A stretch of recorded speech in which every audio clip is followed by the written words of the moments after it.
All right, just a quick refresher on how to do a Gage R&R, gauge repeatability and reliability.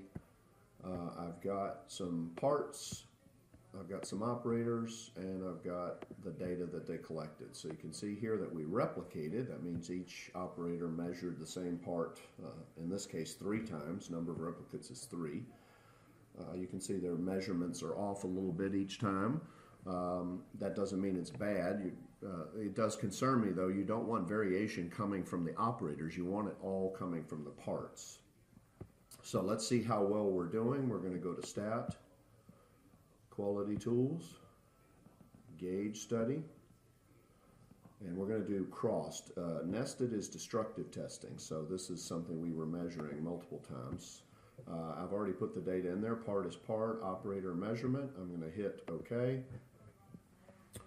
So this is, I like to explain it's two, like the SAT and the ACT, both are measures of whether or not you can go to college.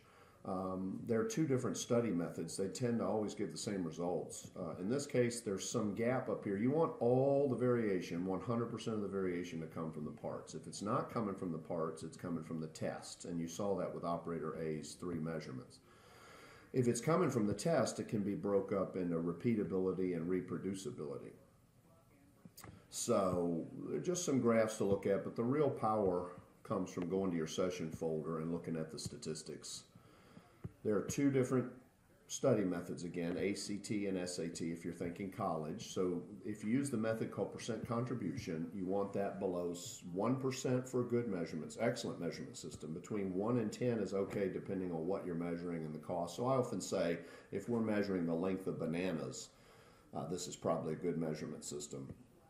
If you use this method, below 10% is excellent, and between 10 and 30 is okay depending on what you're measuring. So both cases say we're doing okay if it's not like the length of heart catheters. That would be something you'd want to be very accurate.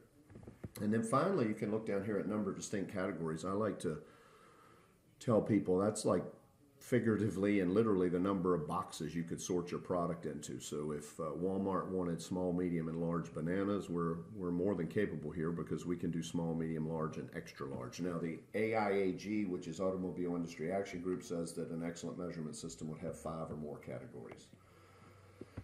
And if you ever had questions about these, Minitab just has the most wonderful help feature. You just find a little spot to click help, and it takes you to the Minitab help section. And of course, I've been in here earlier today. I scrolled down and I found a little drop that says, is my measurement system acceptable? And I clicked on that and it will give you some of that same information that I gave you. So the takeaway here is I would say this is a good measurement system if it's a part that's not going to kill somebody, frankly. If it's a part where life and death is on the line, then this measurement system needs improvement because we're not below 10% in this example, we're not below 1% in this example. All right.